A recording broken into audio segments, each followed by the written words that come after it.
Me gustaría que me explicaras un poco, ¿no? Por qué realmente esa orientación tiene tanta importancia y cómo se desarrolla o cómo se produce un efecto u otro dependiendo de ella. Vale. Bueno, ahí nos metemos de lleno en el campo de la estimulación cerebral. Hay distintas formas de estimular el cerebro hoy en día, ¿no? Se puede estimular con campos magnéticos que produzcan corrientes eléctricas dentro del cerebro. Desde hace poquitos años para acá sabemos que el campo magnético estático, es decir, un imán, también tiene un efecto a corto y largo plazo en la excitabilidad de la corteza. Se puede estimular con ultrasonidos, se puede estimular también incluso, hay gente que estimula con luz, ¿vale? De todas estas formas de estimular, la quizás más antigua y más obvia es la electricidad. Desde que se supo que el cerebro tenía que ver con la electricidad, pues ya hace muchos años pues hubo gente que dijo, ostras, pues lo que tenemos que hacer es pasar corriente a través del cerebro y ver qué ocurre, ¿vale? Bueno, esta técnica no daban buenos resultados porque en realidad no se aplicaban de forma apropiada. Yo creo que todavía nos queda mucho por aprender de cómo aplicar esta técnica, pero en el caso de la estimulación eléctrica, que en inglés se suele llamar TDCS, si es con corriente directa, o TACS, si es con corriente alterna, lo que hacemos en humanos, porque además es una técnica que se empieza a utilizar en el año 2000, digamos que se reformula y se aplica de nuevo en humanos y se utilizan electrodos como estos, que son como unas esponjitas, ¿no? Parece una bayeta, que se moja en agua con sal, en solución salina, se colocan sobre la cabeza de la persona que vas a estimular. Imaginaos, pues, que sería por aquí. Se trabaja mucho, por ejemplo, con la corteza motora, que si quieres después podemos hablar un poquito de las pruebas que se han hecho con rendimiento deportivo y eso, que también puede resultar interesante. Entonces colocamos esos electrodos en la cabeza y pasamos una corriente, pero es una corriente muy débil. O sea, no tiene nada que ver con la terapia electroconvulsiva, por ejemplo, ¿no? que se sigue utilizando, aunque ha tenido muy mala fama, pero esa terapia electroconvulsiva se sigue utilizando en pacientes sedados y anestesiados porque soluciona algunos problemas. En este caso sería una corriente muy débil. ¿La persona lo nota? Tú puedes notar un pequeño cosquilleo. Yo he participado en muchas sesiones de estas, ¿no? Para experimentos que se han hecho y tú al principio puedes notar un pequeño hormigueo, pero ya está. De hecho, se pasa a una corriente muy débil y durante mucho tiempo, como unos 20-30 minutos, y esto se puede hacer durante varios días, etc. ¿Qué es lo que conseguimos con eso? Pues conseguimos crear un campo eléctrico dentro del cerebro con una dirección determinada que a nosotros nos interesa y eso hace, digamos que el mecanismo básico desde el punto de vista de la neurona es que la neurona, imaginaos que esta es una neurona, la neurona puede comunicarse con otra gracias a cambios que hay entre las cargas positivas y negativas que hay en el exterior y el interior. Un error común suele ser pensar en la neurona, claro, lo usamos como metáfora, pero pensar en una neurona como un cable metálico que transporta como una nube de electrones, eso no funcionaría así. Pero sí que es verdad que esa oleada de electricidad que viaja por la neurona desde el soma hasta la sinapsis, ¿no? Recorriendo el axón, tiene que ver con intercambios de cargas positivas y negativas. Cuando la neurona se mete muchas cargas positivas en su interior, entonces genera un potencial de acción. Claro, ¿qué ocurre? Pues que depende de cómo es el campo eléctrico que creas. Imagínate que tengo aquí mi electrodo arriba y este electrodo es positivo, ¿vale? Ya sabéis que las cargas del mismo signo se repelen, cuando son cargas opuestas, positivo y negativo, se atraen. ¿Qué va a pasar si yo pongo aquí un polo positivo? Pues lo que va a pasar es que las cargas positivas que están en el interior de la neurona se van a ir hacia arriba. El potencial de acción se produce la toma de decisiones. Cada neurona tiene una zona muy especial que se llama segmento inicial, que está aquí, justo donde en la interconexión, ¿no?, entre el soma y el axón, ahí hay un tipo especial de canales, de compuertas, que solo se activan si se alcanza cierto nivel de polarización, si hay un determinado número de cargas positivas. Si yo pongo, por ejemplo, aquí un polo negativo, las cargas positivas se van a ir hacia arriba. Y si se van hacia arriba ya no están aquí. Esa es una neurona que va a estar un poco más callada. Eso es vital porque en procesos o en patologías como la epilepsia, donde el cerebro está hiperexcitado y las neuronas disparan más de la cuenta y se ponen todas a disparar a la vez, que eso es una convulsión epiléptica, el poder apaciguarlas un poquito, hacer que estén menos propensas a hablar, mejora esas crisis epilépticas. Sin embargo, si lo que yo pongo ahora aquí arriba es un electrodo con un polo positivo, yo las cargas positivas las voy a repeler hacia abajo y se van a acercar a ese sitio donde se toma la decisión y va a decir, uy, ahora hay que dar el potencial de acción. Y esas neuronas hablan más y disparan más. ¿Dónde nos viene bien eso? Pues, por ejemplo, en procesos de infarto cerebral, isquemia, donde sabemos que hay muerte celular y las células empiezan a disparar cada vez menos. Interesante, neurona que se muere, neurona que no se repone. Es verdad que hay un porcentaje pequeñito de creación de nuevas neuronas, pero no es como otros órganos donde sí que se está continuamente cambiando, ¿no? Entonces, cuando hay un proceso isquémico, cuando falta oxígeno porque hay una oclusión de una arteria, lo que sea, hay unas neuronas que van a morir. Las neuronas son súper delicadas, son muy exquisitas, solo comen glucosa, necesitan mucho oxígeno. Cuando pasamos mucha hambre también se alimentan de cuerpos cetónicos, pero por ejemplo no pueden degradar grasas ni este tipo de cosas, entonces mueren con facilidad.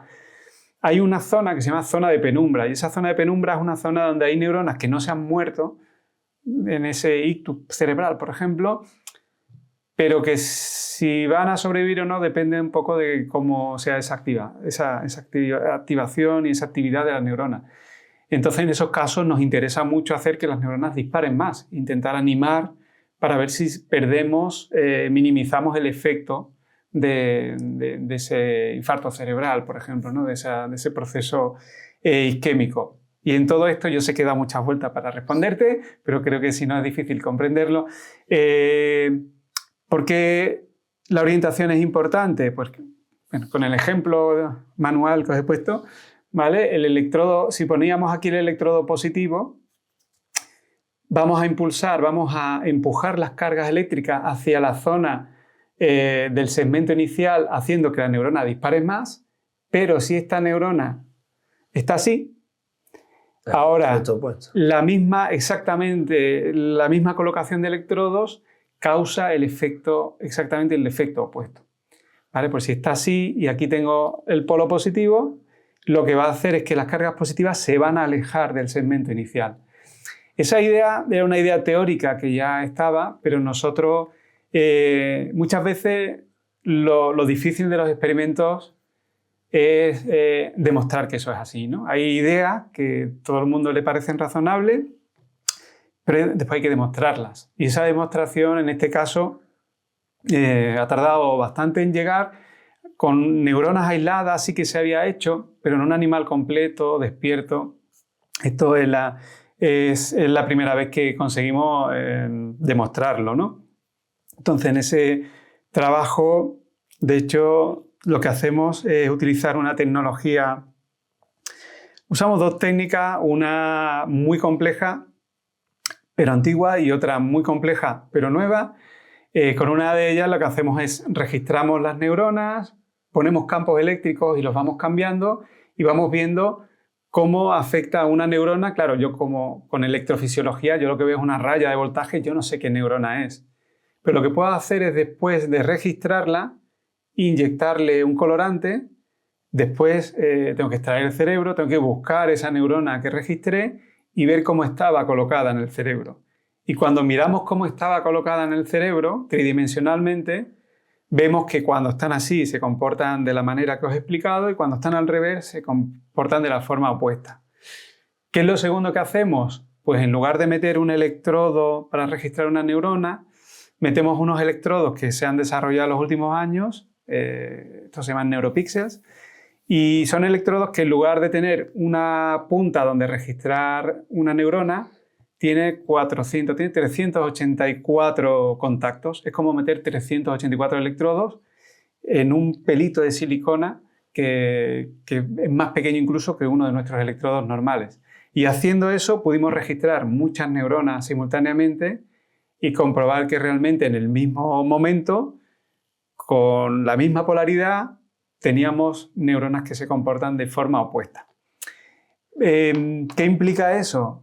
Bueno, si veis el cerebro, ¿vale? En el cerebro humano, las células piramidales, que son quizás las más abundantes en la corteza, que son muy interesantes porque controlan las entradas y salidas a la corteza, se disponen siempre de forma perpendicular a la superficie de la corteza, pero es que la corteza va girando. Cuando gira la corteza, eso hace que la neurona vaya cambiando de posición también con respecto al electrodo. Y entonces aquí es cuando necesitamos a los físicos. Necesitamos a gente que haga computación, que haga modelos computacionales y que digan que cuando yo pongo un electrodo ahí, en función de la orientación de cada uno de los tipos celulares, puedan describir cuál es el impacto que van a tener en cada una de ellas para mejorar lo que yo quiero hacer finalmente en cada una de las regiones del cerebro, ¿no? Pero en esas orientaciones que me estás comentando, si en 3 partes diferentes del cerebro tengo la misma orientación, ¿se supone que esas neuronas, esas 3 partes van a tener también la misma orientación? ¿Cómo? A ver si... En la parte que estás señalizando en el cerebro, si yo tengo una misma orientación, por ejemplo, en esa parte medial y en esa parte externa derecha, ¿la neurona en esas 2 partes también va a tener la misma orientación? Si la orientación es la misma, va a ser parecida. Lo que pasa es que cada neurona va a estar implicada en cosas distintas. ¿Qué es lo que ocurre? Que claro, que por ejemplo, justo en esta región yo voy a tener neuronas que están así. Ajá. Pero si me muevo un poquito para el lado, las neuronas están así. Cuando están así, tumbadas con respecto al electrodo, casi no cambia nada. Y hay regiones como esta de aquí abajo donde van a estar al revés. Y todo eso está pasando al mismo tiempo. Entonces, ¿qué ocurre? Pues que es una técnica que es muy sencilla y barata. O sea, realmente pasar la corriente que hace falta, esa corriente débil a través de estos 2 electrodos, es algo que se puede hacer con una pila, un interruptor y poco más. Es algo que no se debe hacer así. ¿Vale? Lo digo porque hay gente, biohackers, ¿no? que se montan sus dispositivos de estimulación y claro, como no te abres la cabeza, pues parece que no tienen ningún peligro, pero bueno, en realidad tú estás cambiando cosas. Pasa que no estás teniendo una intervención quirúrgica, pero estás modificando cosas que no hay que... o sea, es algo que yo creo que no hay que tomarse a la ligera. Entonces, realmente la técnica es muy económica, es fácil de aplicar. Nosotros en los congresos de estimulación cerebral nos reunimos cientos de investigadores, que cada uno de nosotros tenemos a miles de pacientes, miles de individuos en cada uno de nuestros estudios, y es verdad que apenas tiene efectos secundarios, salvo ese pequeño cosquilleo, o hay gente que se puede irritar un poquito la piel, pero es una técnica que claro, que propicia que se utilice para muchas cosas.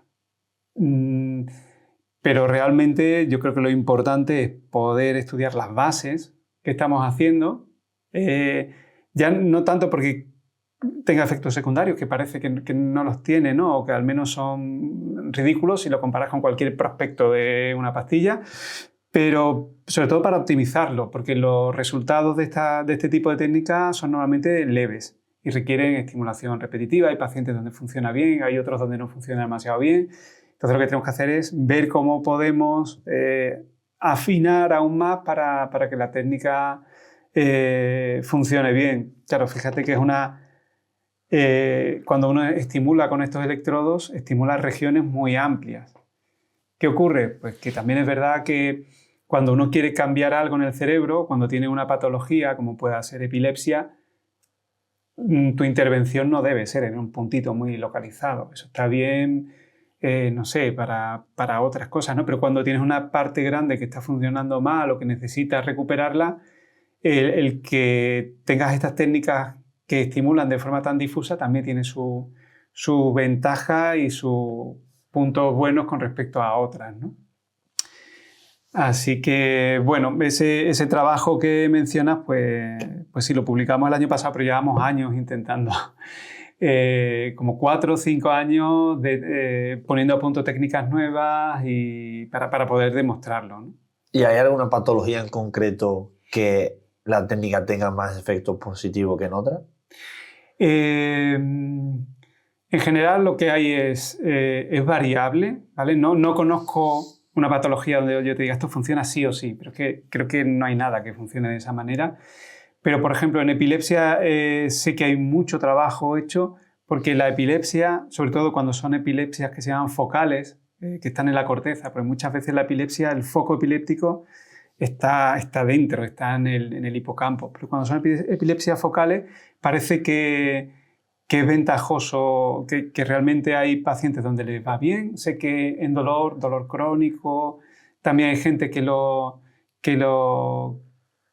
utiliza bastante. Ahora están empezando a aparecer los primeros resultados con Alzheimer, pero yo creo que todavía tenemos que mejorar mucho. Y bueno, en realidad si uno mira, ahora mismo se están publicando como más de 1000 artículos al año con esta técnica. Entonces se ha aplicado a todo. Yo como fisiólogo, para mí tiene mucho sentido el hacerlo, por ejemplo, con epilepsia. ¿Qué es lo que ocurre? Que también algo que estamos haciendo muchos laboratorios ahora es comprobar no solo qué pasa cuando pones el campo eléctrico, sino qué pasa si ese campo eléctrico va oscilando. ¿Por qué tiene sentido? Pues porque el cerebro, las redes de neuronas, funcionan con actividad eléctrica que es oscilatoria al final. Sabemos que hay determinadas frecuencias que están asociadas al sueño o a la vigilia o a los movimientos, la programación de los movimientos musculares, y eso se puede registrar con un electroencefalograma. Entonces, claro, aquí surge la idea de, vale, y si nosotros potenciamos un poquito ese tipo de oscilaciones, podemos mejorar ciertos aspectos. Te puedo poner el ejemplo del Alzheimer, en el que nosotros hemos ido trabajando y tenemos buenos resultados en animales, y hace muy poquito se publicó también un artículo en humanos viendo que se retrasa el proceso, ¿no?, degenerativo del Alzheimer. En el Alzheimer sabemos, aparte de que hay acumulación de ciertas proteínas, beta-amiloide, proteína tau, sabemos que el circuito está funcionando de una forma anómala y sabemos que hay una frecuencia específica que se llama gamma, que son unos 40 oscilaciones por segundo. Sabemos que los pacientes con Alzheimer esas oscilaciones se vienen un poquito abajo, decrecen. Entonces la idea que surge es, vale, y si nosotros intentamos favorecer esas oscilaciones con este tipo de estimulación, ¿es posible recuperarlas? Y si se recuperan, ¿es posible alguna mejoría? El punto de partida nuestro siempre es, como primer paso, detener o retrasar el avance del Alzheimer, más que una mejoría. Yo creo que una mejoría sería algo muy, muy ambicioso. Es verdad que en animales podemos ver que disminuimos las proteínas beta-amiloide y mejoramos la memoria. Son trabajos que bueno, no tenemos todavía publicados, pero ya hay otros que están haciendo alguna cosa parecida y en animales parece que hay alguna evidencia. Pero claro, ahora mismo es que no hay nada que tenga el Alzheimer. Están saliendo fármacos nuevos, pero sí que es verdad que algunos de ellos parece que se encuentran con problemas, efectos secundarios y tipo hemorragias cerebrales y después que el porcentaje de mejora no es muy grande. Pero yo creo que realmente con lo que tenemos que empezar a trabajar es con detener esa enfermedad, y eso nos obliga a pillarla en un estado muy, muy precoz, ¿no? Gracias por quedarte hasta el final, y si te ha gustado esta conversación, compárteselo a un amigo a quien puedas ayudar y por supuesto, suscríbete al canal Y aquí te dejo un vídeo para que sigas aprendiendo. Dale, nos vemos ahí.